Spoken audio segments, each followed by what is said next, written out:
Hello, my name is Ryan Wells. I've been a firefighter since 2001. I volunteered, and then in 2003 became a paid firefighter.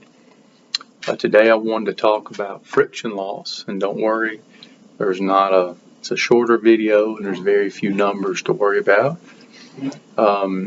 This class is designed for drivers specifically, but it's also very good for firefighters that act in a driving capacity, firefighters that have had pumper, and also for company officers who want to train with their guys and keep friction loss stuff kind of on the front bumper for their crews.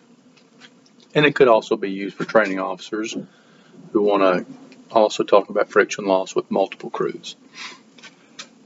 Yes, to kind of bring back to memory some stuff from pumper, the friction loss formula is friction loss equals the coefficient times quantity squared times length. And notice in there the coefficient is part of that equation.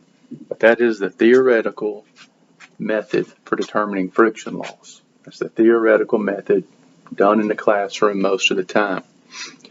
To get that coefficient reading on hose, when you buy it, the manufacturer will have that in the paperwork. They've done tests, and you'll get a coefficient for the hose at the date you bought it. Now, wear and tear happens. Year after year, wear and tear happens, and the hose can become less efficient. So maybe it's best practice to annually test your hose and determine what the current coefficient is for your hose.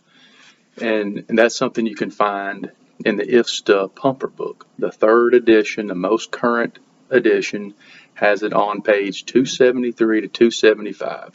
It's a pretty simple process. It takes a few inline pressure gauges, and a flow meter or even a pitot gauge can also be used.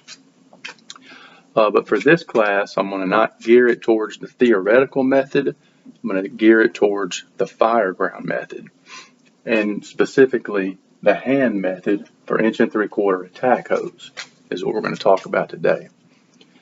The reason why I bring it up, and I think this is important, is because IFSTA took the hand method out of their book. It's no longer in there. There's no longer a fireground hand method for 1 3/4 hose.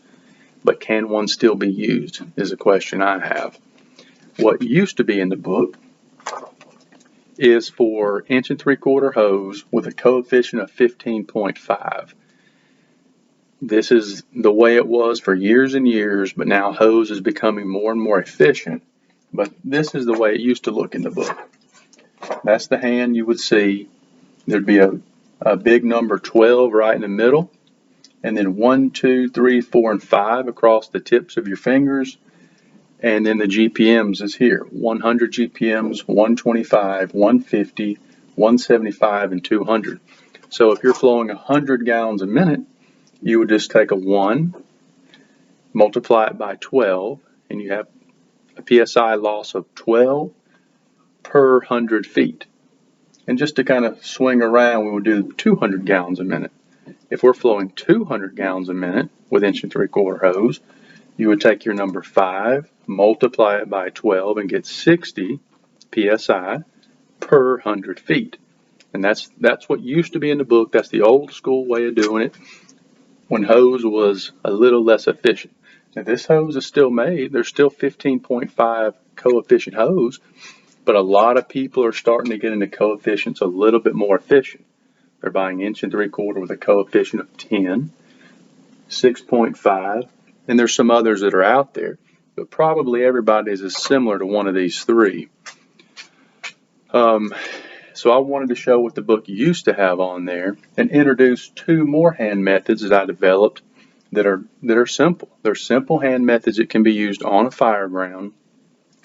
So if your hose has this coefficient, there's the hand method for you. If your hose has coefficient of 10, this is the hand method for you. And if it's 6.5 or 7, this would be the coefficient and the hand method used for you. And probably everybody, again, is pretty close to this. Again, just to mention it again, the best practice is probably to annually test your hose. Put those gauges, flow meters out there and get an accurate reading for your coefficient of your hose so that we can be more accurate on the fire ground, and also more accurate when we're doing target hazards. When we're looking at the target hazards, the amount of water we want, and what we're going to pump our lines at. So it is essential for us to pre-plan those hazards. Otherwise, there's a little guesswork when we get on scene. Also, knowing a hand method will help you prepare for incidents on a normal fire ground that might be a little bit outside of ordinary. If we're adding 1 3/4 hose to our pre-connects, or removing sections of 1 3/4 hose, or even gating off 1 3/4 hose from a larger line, those are a little bit outside of ordinary. Having some hand methods in place can give your pump operators a little more confidence and a little more accuracy as they deal with those scenes. So we looked at the coefficient of 15.5, the little bit older school but still exists hose. Now we're going to look at 1 3/4 hose that has a coefficient of 10, and it's the hand method for that. The hand method for the coefficient of 10 is very similar, but there are a few differences. The big number at the palm is 10, and then outside you have 1, 1.5, 2, 3, and 4. So that's your numbers, and then again the GPMs are the same.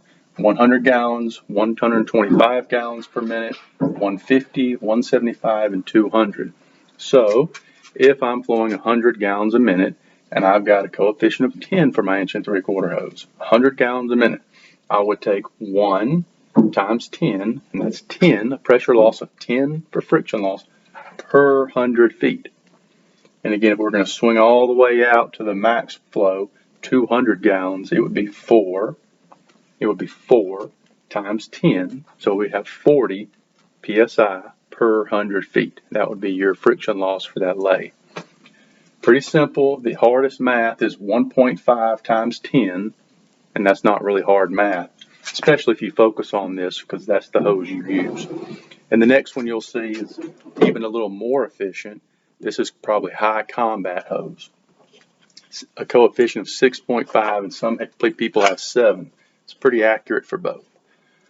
Notice this one's even simpler. There is no number in the palm. You just know what GPMs you want, 100, 125, 150, 175, or 200. And if it's 100 gallons you want a minute, it's a friction loss of 5 per 100 feet. If you want to flow 200 gallons a minute, it's a friction loss of 25 psi per 100 feet. So it's a very simple one, and there's all the numbers for it, 5, 10, 15, 20, and 25, and it just depends on your GPMs that you're flowing. So there's your picks, there's your 3 hand methods. This is the one they took out of the book. Here's 2 new ones that are pretty simple to use if that's the hose that you have. Remember, again, that the initial coefficient you'll find with manufacturers, but annual tests will keep that accuracy there. Give your AOs confidence, help with those situations that are a little outside of the ordinary. Plus, it could just be really good training for your companies, or really good conversation starters if you're a company officer and talking to your crews about friction loss. If there's any questions, my email is right here, rlwells78@yahoo.com. Feel free to email me any questions. I have copies of all of these. I could email you as well. Be glad to do it. So anyway, thanks for watching, and appreciate it.